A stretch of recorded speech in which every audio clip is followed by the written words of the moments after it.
Perguntas e respostas.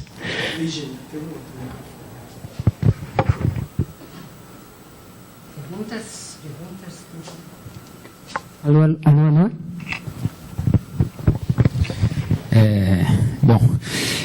Eu tenho, logicamente, instigante, né, o debate, até porque a gente vê as transformações tecnológicas, o quanto tem mudado a vida das pessoas, né? E você colocou um dos pontos, que é a questão do emprego, é a questão social, como vai se dar o futuro, né?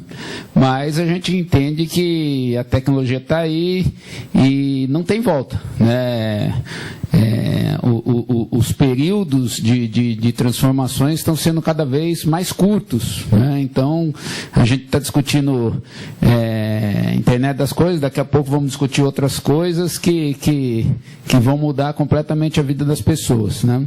Agora, o Brasil, ele investe muito pouco nas pesquisas nessa área, né? Se a gente for comparar com o que está pesquisando os Estados Unidos, a China, né, às vezes dá a impressão que nós somos meio criança, né? Nós somos criança nesse trabalho. Então, a gente está correndo muito, e o Brasil, na questão de tecnologia, nós tínhamos na área de comunicação, de telecomunicações, o Brasil era uma potência nesse setor, resolveu privatizar, e hoje pouca coisa se desenvolve no Brasil, né, comprando a maioria das coisas de fora, né? Então, essa lógica leva a gente, nós brasileiros, e o Brasil a ser dependente das tecnologias que nós vamos...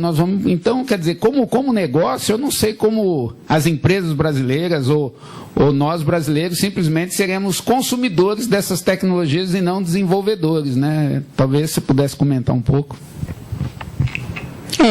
Eu acho que a gente corre esse risco, realmente, de ser esse consumidor, e talvez há alguns espaços, sim, para seguidores de uma determinada plataforma, fazendo uma ou outra coisinha, colocando um ou outro apêndice, né?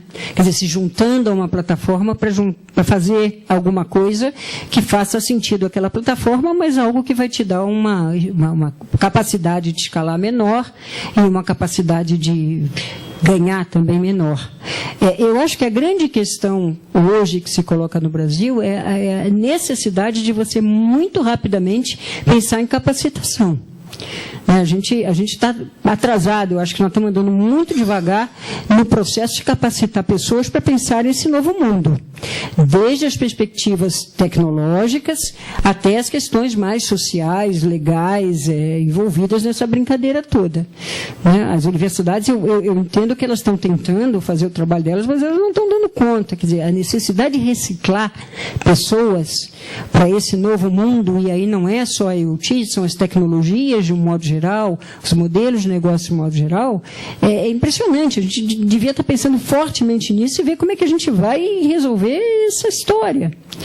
Eu tendo a dizer que o fato de a gente não ter ainda uma boa conectividade, a gente ter problemas sérios de infraestrutura, até nos dá um pouquinho mais de respiro para pensar o que fazer, porque também não podem chegar coisas muito, né, inusitadas e novas aqui, porque não tem condição de incluir aqui. Então, esse problema de conexão pode até nos dar um pouquinho mais de fôlego, mas a gente tem que começar a pensar. Como é que a gente precisa de um plano realmente para começar a pensar como é que vai resolver esse troço todo? Porque tem mudanças muito importantes. E o que está em jogo, sim, é o emprego de muita gente. Quando você começa a usar, quando você começa a juntar nos objetos uma série de funções que hoje são realizadas por pessoas. O que essas pessoas vão fazer? A gente tem que repensar isso. Vou fazer um comentário aqui. A gente acha que tem uma felicidade que nesse momento está começando esse ciclo da IoT com novas tecnologias, tá? Então hoje se fala muito no LPWAN, Low Power Wide Area Network. Isso está chegando no Brasil agora. Estamos vindo as tecnologias que permitem longo alcance de comunicação, né? com equipamentos hoje com baixa sensibilidade, com baixo consumo de energia, né? Hoje temos o exemplo aí do Sigfox, do LoRa, do iSun e outras aí, tá? Então é uma oportunidade para a gente começar a ser o primeiro. Estamos chegando, isso é uma coisa que é recente lá fora, então é uma oportunidade para nós. Essas tecnologias vão ser ótimas para o agronegócio, vamos conseguir levar essa conectividade para o campo, essa parte de sensoriamento. Então, eu acredito que vai abrir novas oportunidades de emprego, né? Levar a tecnologia para o campo agora, eles são carentes, né? Então, eu acredito que é um bom momento para o Brasil. Eu acho que, como você falou, seja o primeiro, tá? E acho que é o que as instituições estão fazendo agora. Eu tenho acompanhado o movimento aí das universidades, das empresas, dos institutos, e todos hoje estamos primeiro. Qual que é o passo nesse momento, 2017? Entender essas novas tecnologias. E realmente 2018, 2019 vai ser quando realmente as coisas começam a acontecer, conforme mostrou lá o Hype Cycle, tá? É isso mesmo, eu acho que o período é esse. A gente tem que realmente começar a pensar fortemente o que fazer, como e como juntar um ecossistema importante na discussão de como fazer esses troços, porque o tempo é limitado, mas ainda existe aí eu entendo que existe uma janela de tempo em que é possível realmente você tentar articular alguma coisa. E é tão importante que o governo iniciou agora o Plano Nacional, né, de IoT. Então, está sendo feita a consulta pública, as instituições estão participando, e até setembro a gente deve ter, então, esse plano finalizado, e a gente deve ter alguma direção desse trabalho. E eu espero que consiga considerar Brasil nisso aí. Muitos planos passados foram feitos com ajuda também internacional, e eu entendo que o Brasil acabou ficando numa posição de seguidor, sabe? Então a gente tem que tomar um pouco de cuidado como é que a gente pensa essas questões, considerando o Brasil como pelo menos em alguma dessas tecnologias, pelo menos em alguns desses produtos, na liderança. Então, eu tenho um pouco de medo, sabe? Porque já vi esses movimentos no passado com planos que acabaram colocando o Brasil lá para... Quer ver um exemplo típico? Programa de microeletrônica. O programa de microeletrônica foi assim, quer dizer, fizeram um estudo e tudo mais e colocaram a gente para serviços de design de circuitos integrados. Ora, serviços de design de circuitos integrados num lugar em que não há cliente, né, demandando serviços de design, fica complicado. Os caras querem solução, a gente tem serviço de design para te oferecer. Fica um pouco complicado. Você tem que saber alinhar bem essas coisas para que a gente não perca a chance. Se a gente entra num elo da cadeia de valor e esse elo da cadeia de valor não dá negócio, né, a gente não vai conseguir tocar, não. E aconteceu com o programa de microeletrônica, na minha opinião.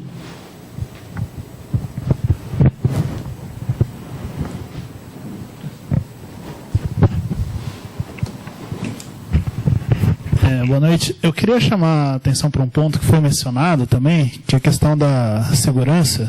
Eu vou fazer a questão para você, mas eu acho que o nosso amigo Lodi aqui, que ele trabalha a questão de segurança, ele também pode dar uma contribuição nessa parte.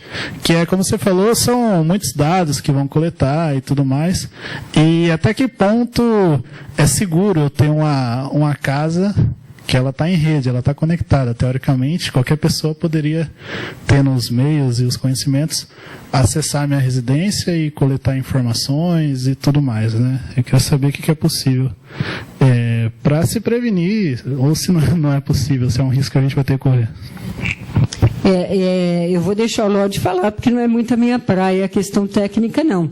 Mas é só um comentário. Eu acho que algumas aplicações elas podem tentar não trabalhar tão distribuidamente, né?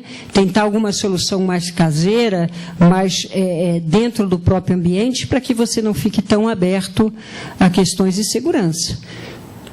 Enfim, você tem várias diferentes arquiteturas, você pode ou não fazer coisas mais distribuídas que podem requerer mais saída, ou você pode fazer alguma coisa que fique um pouco mais sob seu controle, né? Aí é uma questão de pensar que objeto que que tecnologia, que aplicação, como é que, de alguma forma, eu não fico tão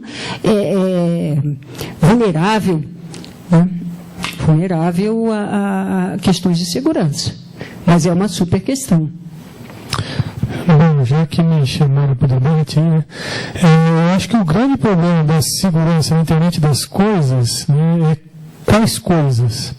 Se você tem um dispositivo rodando dentro de um automóvel, por exemplo, e a coisa ele é o automóvel, e no automóvel eu consigo embarcar um sistema computacional que ele não é necessariamente pequeno, ou seja, eu posso colocar ali um dispositivo com poder computacional grande. Então eu teria como se fosse um computador dentro do automóvel. Então as questões de segurança seriam muito parecidas com as questões relativas ao que você tem na computação. Por exemplo, seu celular. Se você está no Google andando para lá e para cá, você está sendo mapeado onde você anda. Você consegue buscar o seu celular onde ele está, onde você esteve. Né? Você consegue colocar um alarme para quando você chegar perto do seu carro, ele te lembrar que você tem que passar no mercado. Ele sabe isso porque ele pareia com o teu rádio. Será que é só você que sabe isso? Dependendo do sistema que você tem e onde ele é desenvolvido, a legislação do país obriga que ele tenha um backdoor. Ele tem que poder dar aquela informação para quem desenvolveu a plataforma, por conta do país de origem. Então você começa a perder um pouco da questão da privacidade. Agora, o problema é maior ainda quando você está trabalhando em rede de sensor, por exemplo. Porque o sensor tem um poder computacional menor, ele tem um poder de bateria e mobilidade menor. Quando eles estavam procurando Talibã, eles jogavam redes de sensores para identificar radiofrequência. Então você joga vários sensores e observa aonde eu tenho radiofrequência no deserto, né, nas cavernas, etc. Ou seja, se alguém tiver com toque, eu escuto. Eu sei onde está. Isso foi atacado, você ataca isso. Né? Você começa a mexer dentro da rede porque o dispositivo ele não tem poder computacional e para você utilizar algoritmos criptográficos, ele tem que utilizar pouca energia. Porque senão você não vai poder ter isso numa balança, a não ser que ela esteja plugada na tomada, ela esteja sendo recarregada. Então esse é um problema. Né? A questão de segurança no acesso. A questão, quando você tem um dispositivo que já tem um poder computacional maior, é mais as questões que você já tem no celular. E problemas que você pode trazer, por exemplo, como ransomware, que eles chamam, né? Que é basicamente o seguinte: imagina que você está no seu carro, ele está lá conversando com a pista, aí de repente ele chega, ele encosta o carro e ele pede um resgate, porque senão ele vai te jogar dentro do rio. Porque o carro ele anda sozinho, ele para sozinho, ele conversa com todo mundo, ele paga tudo, é tudo automatizado, está na rede, e ele vai pedir um resgate, senão ele te joga na próxima ponte, que ele já sabe que tem uma ponte próxima. Né? E daí você começa a ter problemas.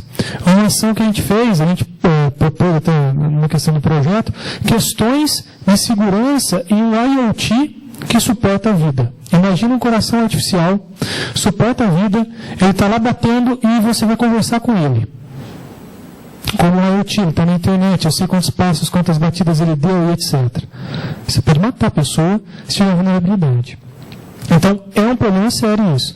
Há um tempo atrás, várias câmeras foram invadidas ao redor do mundo, câmeras de monitoramento, e foram utilizadas para gerar ataque de negação de serviço. Então, eles invadiram as câmeras, não para observar o que estava lá, mas para gerar ataque para outra coisa. Então, a tua geladeira pode estar gerando um ataque contra um determinado site. Né? Ele pode ser ativista em alguma ação hacker, por exemplo. Então, não só do ponto de vista humano, quanto do ponto de vista tecnológico, cibernético, etc., isso é um problema que tem que ser tratado na tecnologia. Quando as redes sem fio saíram, eles tinham um protocolo de segurança chamado WEP. Ele era vulnerável. Isso fez com que você tivesse que alterar, inclusive, o quanto de circuito impresso, etc., e poder computacional você tem que ter no Access Point. Porque você não pode utilizar o padrão anterior, porque não é seguro.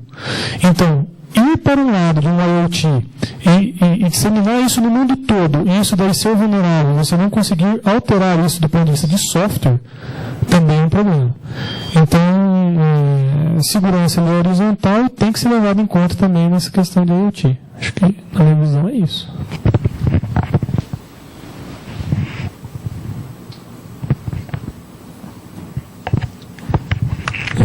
Boa noite a todas e todos. Meu nome é Silvio Spinella, sou diretor licenciado aqui do CINTPq.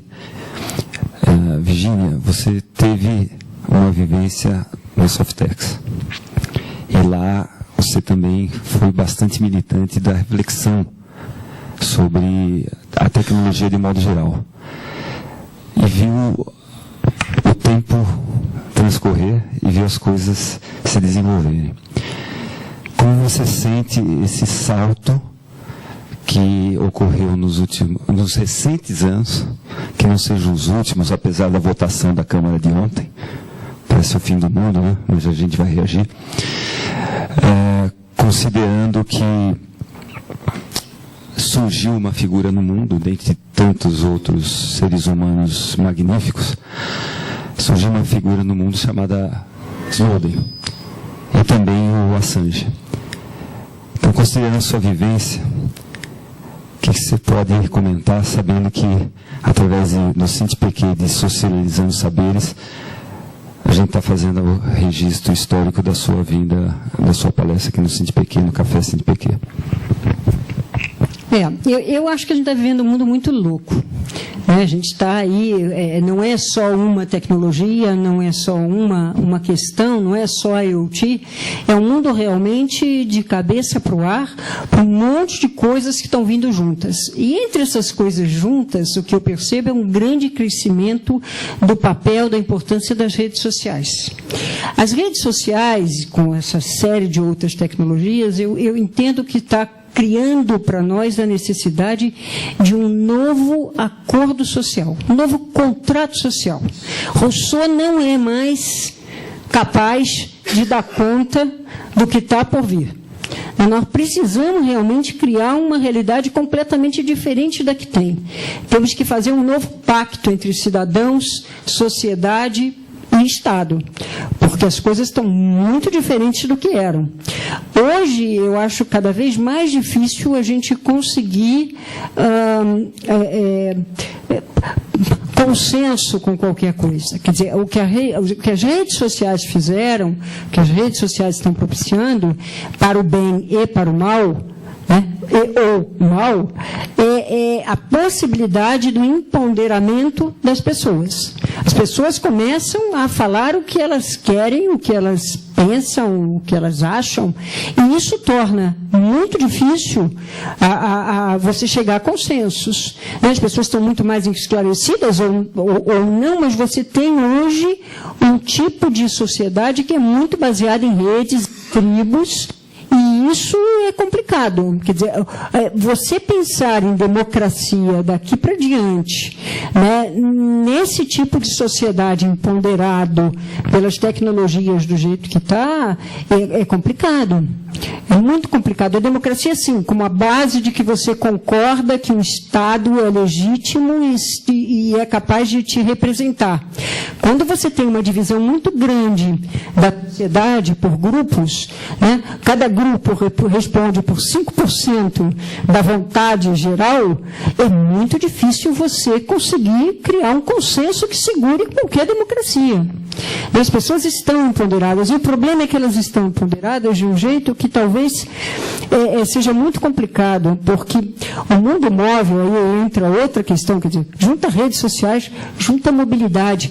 O mundo móvel é uma realidade em que você fornece às pessoas o que elas necessitam, o que elas querem num dado momento.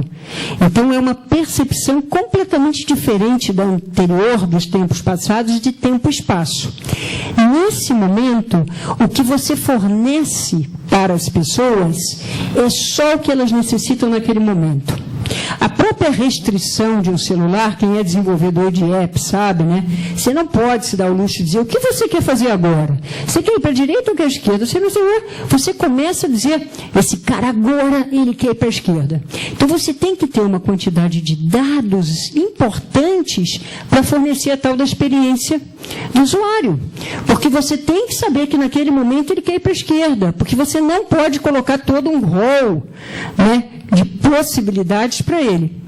O que acontece quando você, de alguma forma, entra num tipo de situação, de momento em que você define o que a pessoa vai fazer? Você tira, de alguma forma, a liberdade de escolha dela e assume o que ela quer antes dela. Isso é uma mudança completa do pensamento moderno baseado na liberdade de escolha. Você tem lá Sartre e todos os filósofos que montaram esse mundo tal como a gente conheceu, eles falavam da liberdade.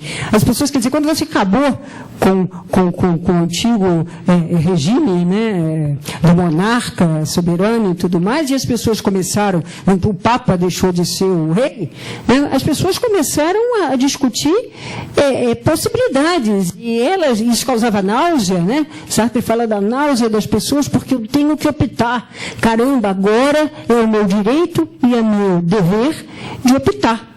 Só que, nesse mundo moderno, esse direito nosso da opção, toda a náusea e todos os deveres que a escolha, né, possui, eles foram embora. Eles foram embora. Você hoje, na realidade, os sistemas que aí estão, as tecnologias, sabem mais de você do que você mesmo. Eles te dizem previamente qual é o lado que você quer ir, para onde é que você vai, para onde é que você tem que ir. Isso tira a sua liberdade, te constrange de alguma forma.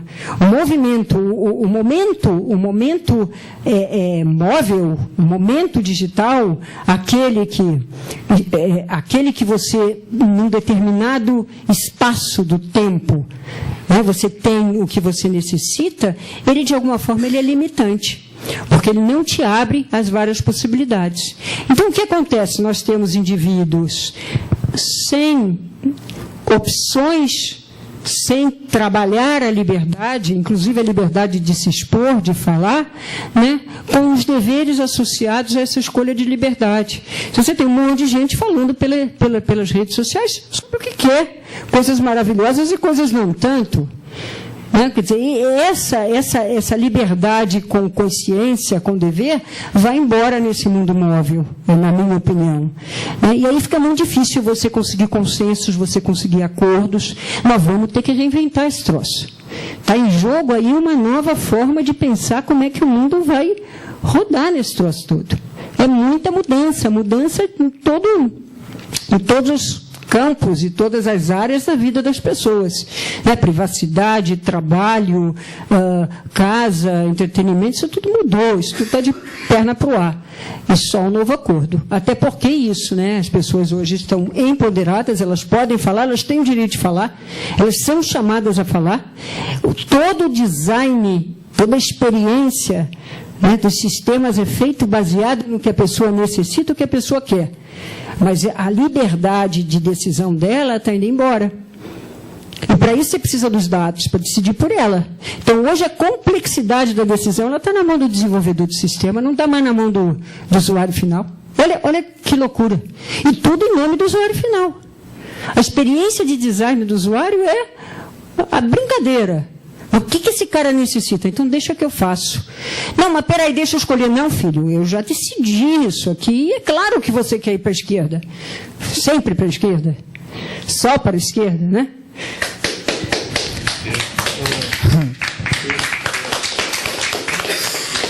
Quer ir para a esquerda? Não, entendeu? Quer dizer, então é um mundo de cabeça para baixo.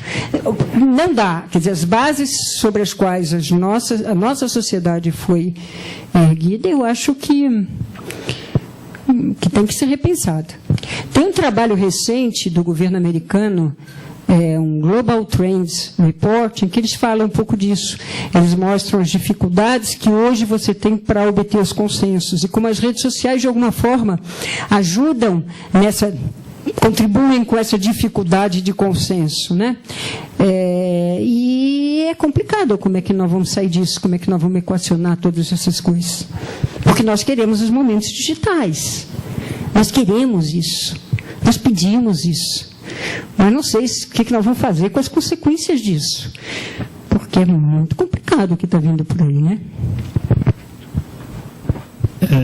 Eu queria fazer uma pergunta, complementando um pouco. Você mencionou a questão dos dispositivos, os sistemas de dados, eles meio que analisam o que a gente quer e sugerem, é que nem a gente vê na internet. A gente entra num site de livros, pesquisa um livro e depois ele fica sugerindo para a gente, pro resto da vida, livros naquele padrão.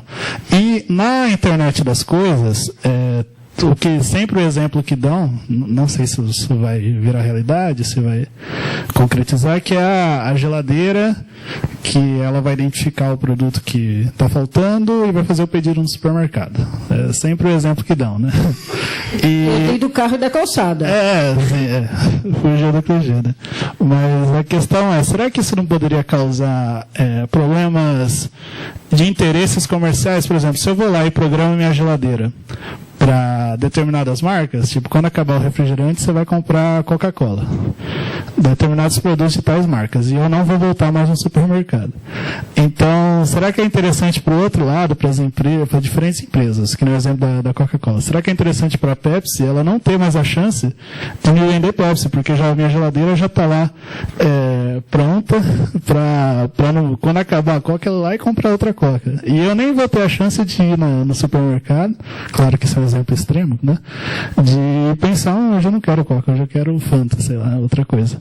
E será que não poderia começar a ocorrer a propaganda, a publicidade, né? Ela ocupa todos os espaços que a gente imagina. Dela começar a, de alguma forma, estar presente nesses dispositivos da nossa residência também. Se você vê essa possibilidade. Tem espaço para inquietações? Não são questões, são inquietações.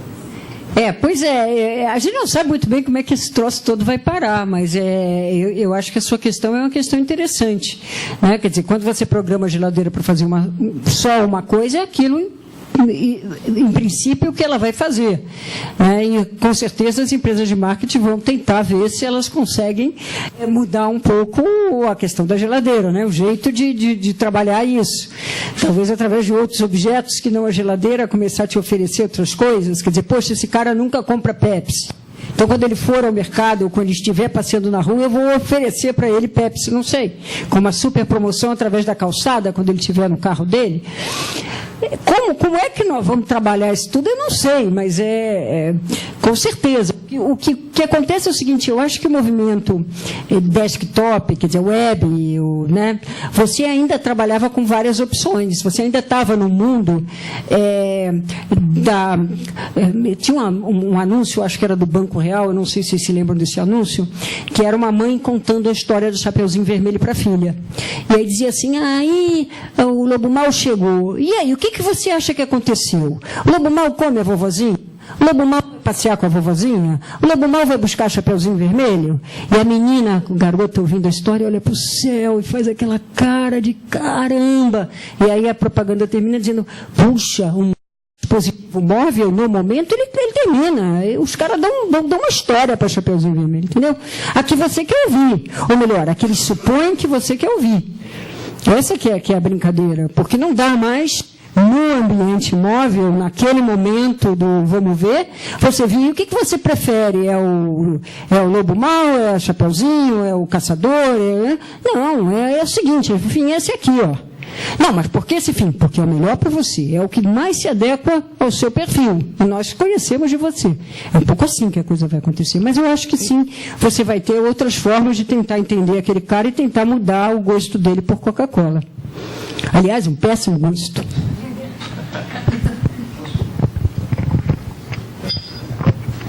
Bom, eu só queria aproveitar o que você falou aí de Sartre, né? Para dizer que, bom, essa questão da escolha, realmente, como Sartre disse, causa realmente náusea, né?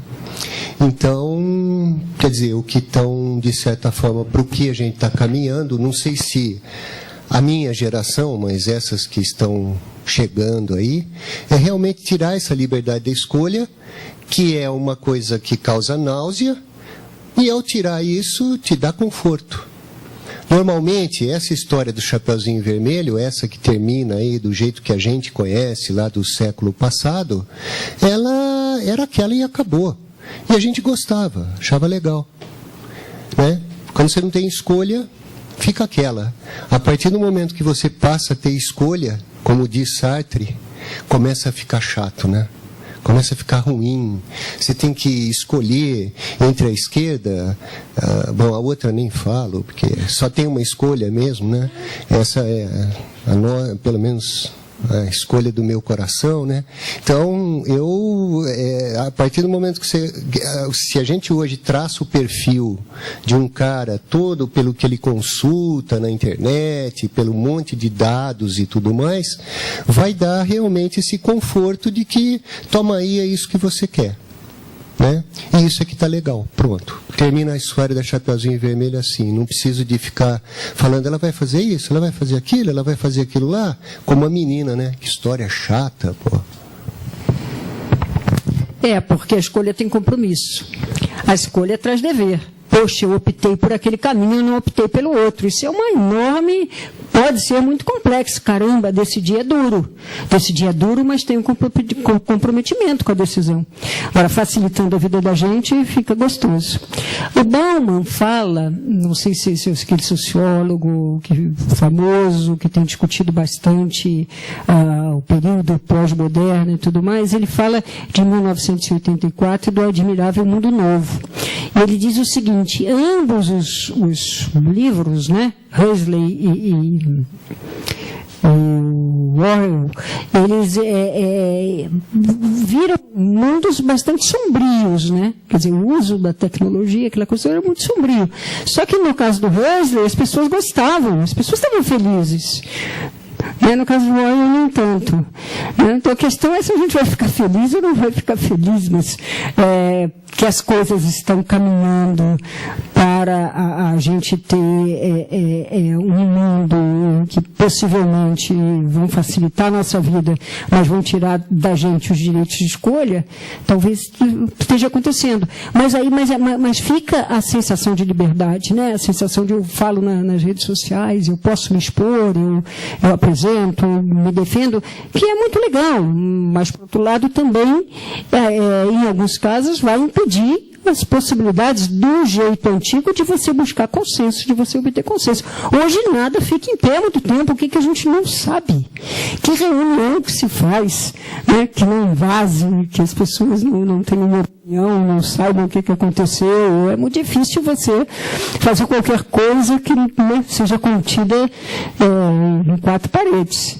E está aí os números para nos mostrar que essa realidade, cada vez mais, nós vamos ter que conviver com ela.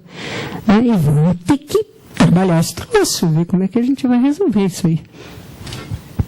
Eu queria colocar para você inquietações, é por isso que eu falei. Eu acho que na história houve dois grandes impulsos na tecnologia. Um foi de guerra e outro de controle. Eu acho que se você for resgatar do ponto de vista do avanço tecnológico, esses são os centrais que fazem, de fato, gerar muito dinheiro e investimento em pesquisa para poder o mundo dividido que a gente vive ver quem sai na frente, como você falou. O que impulsiona as empresas não é a qualidade de vida, é o que está posto no mercado no próximo ciclo, quem vai chegar primeiro no ciclo vai sobreviver. Eu acho que isso tudo que você falou aqui, com outras palavras, lógico. Agora, tem uma questão que eu vejo, é que no Brasil houve um avanço em acesso à tecnologia, na minha opinião, nos últimos 15 anos, grande.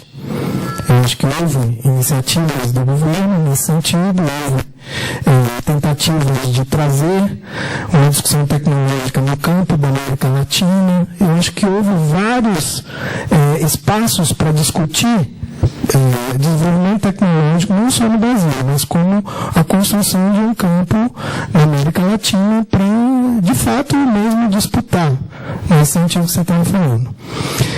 Então, houve muito acesso. Eu acho, nós não demos conta de fazer com que acompanhasse esse acesso à tecnologia o grau de consciência disso que a gente está falando aqui. Por exemplo, eu não quero, para que eu quero uma geladeira com software? Eu quero uma geladeira que conserve um alimento, que eu possa abrir lá, que gaste pouco. Eu não preciso de uma geladeira com software, eu não preciso de um celular. A gente precisa discutir que mundo nós queremos construir. Eu acho que é nesse sentido, porque o que nos impulsiona, o que impulsiona a pesquisa em ciência e tecnologia, no Brasil é menos, mas no mundo inteiro, são os interesses das grandes indústrias. No Brasil, recentemente, teve um debate sobre ciência e tecnologia aqui, e as empresas investem pouquíssimo nas universidades, em termos de pesquisa em ciência e tecnologia. As próprias universidades, o próprio governo investe muito mais. Então, eu acho que tem a ver com essa perspectiva da gente ser sempre quem vai fornecer, o secundário, nunca nós vamos ser. E aí, eu queria te questionar sobre isso. Eu tenho convivido com experiências em que envolvem a discussão sobre ciência e tecnologia, que discute a relação humana noutra perspectiva. E se propõe a construir espaços de desenvolvimento, de estudo, de pesquisa em ciência e tecnologia, pensando em outro mundo, em outras relações, em que o que é importante é o meio tecnológico para garantir, seja uma plantação saudável, seja uma convivência saudável, seja uma comunicação saudável, em que as pessoas possam de fato fazer comunicação e não única e exclusivamente se preocupar em usar um recurso como esse aqui só para, digamos assim, difundir alguma coisa.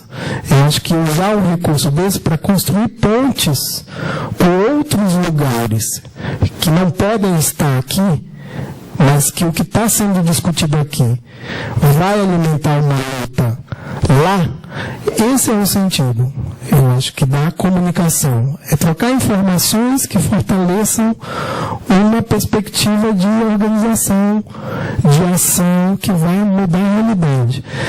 Então, eu queria um pouco que você falasse isso, e talvez seria legal você falar um pouco da experiência no governo, Softex, se havia reflexões dessa natureza passando por lá. Eu acho que é uma complementação do que o Júnior falou, do Spinelli. É isso, né? Qual é o mundo que nós queremos, né? Nós queremos esse mundo de a geladeira vai dizer pra gente, ou é o mundo que a gente quer ir lá no supermercado, conviver com as pessoas, ver as pessoas ir para a rua, ou na feira, né? É essa coisa, né? Nós vamos deixar essas pessoas dizer o que nós queremos. Quando foi falado aqui do livro, né? Qualquer coisa que você acessa no Facebook, que você procura uma passagem, aí você acabou de fazer a busca daquela informação, os caras já vão lá e mete um punhado de coisa lá para você sobre viagem, sobre turismo, sobre não sei o que. Quer dizer, você está sendo monitorado a todo momento, né? Isso para mim não serve, né? Eu acho que não só para mim, mas deve ter milhões de pessoas aí que acho que pensa igual, né? É essa coisa que o Júnior falou. Que mundo que nós queremos, né? Quer dizer, a gente está dentro de uma bolha, essa coisa de Facebook, de redes sociais, que a gente não consegue se comunicar com outras pessoas, né? Existe uma bolha que diz para a gente com quem que a gente vai conversar. Eu não sou da área daqui de vocês, mas a gente lê algumas coisas, a gente vê, né? E essa coisa do Snowden é impressionante, quer dizer, nós estamos sendo monitorados a todo momento. Se você liga o tal do... Hoje todo mundo tem essa coisa do celular, todo mundo sabe onde você está, o que você está fazendo, né? E, então, nós temos que, como o Júnior falou, nós temos que ter essas informações, para que sirvam a gente, não para que a gente possa servir aos donos disso, né?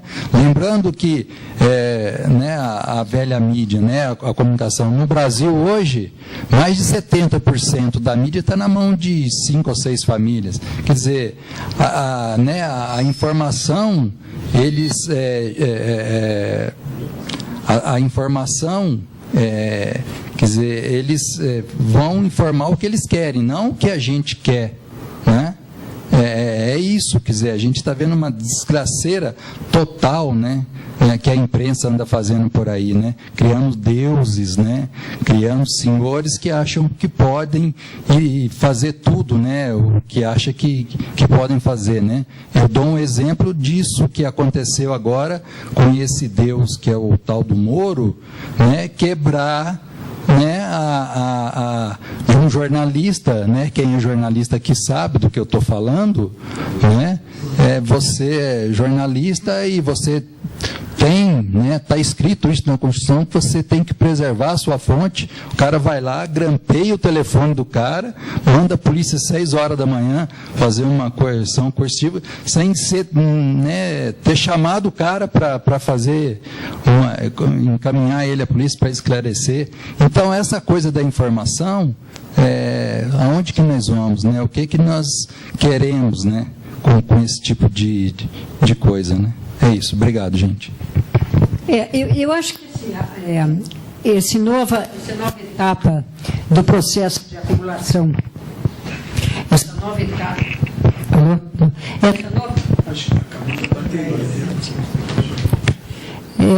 se bem que eu nem preciso disso, né? Mas eu falo alto.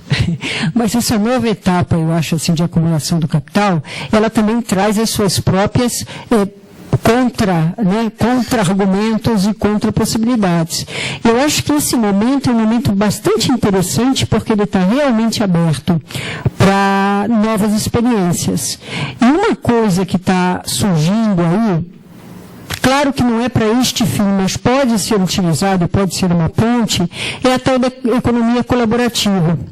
Eu acho que nós estamos caminhando para uma possibilidade ainda em aberto de ter uma economia mais colaborativa, de ter uma tecnologia também mais colaborativa, com padrões, formatos abertos que permitam uma interoperabilidade maior, né, uma possibilidade de você romper as estruturas fechadas, proprietárias. Então, acho que isso tudo está aí e poderia ser utilizado a favor de um mundo diferente. Quer dizer, na realidade, essa construção ela ainda está em aberto, ela traz uma série de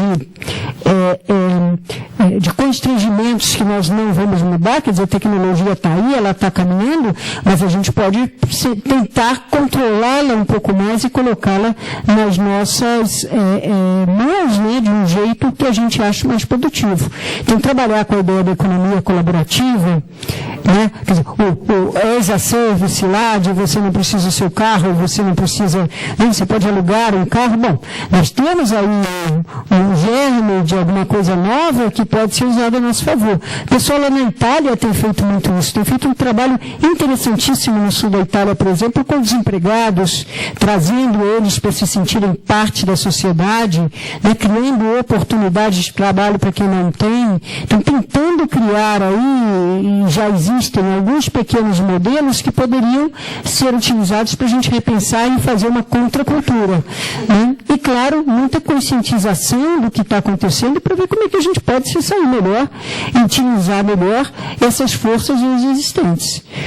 Essa ideia do novo contrato, eu acho que ela é fundamental, é importante a gente pensar sobre isso, como é que a gente coloca a tecnologia a nosso serviço, como é que nós podemos utilizá-la de fato para coisas que são interessantes para nós, né, e criar uma economia mais colaborativa, porque há espaço para isso. Eu diria que o percentual desse troço dar certo é menor, né, é pequeno, mas essa probabilidade ela existe. Esse germe existe. Então, é hora de a gente começar a pensar esse caminho, ver se consegue criar alguma coisa um pouco diferente do que é a correnteza mais forte dessa história.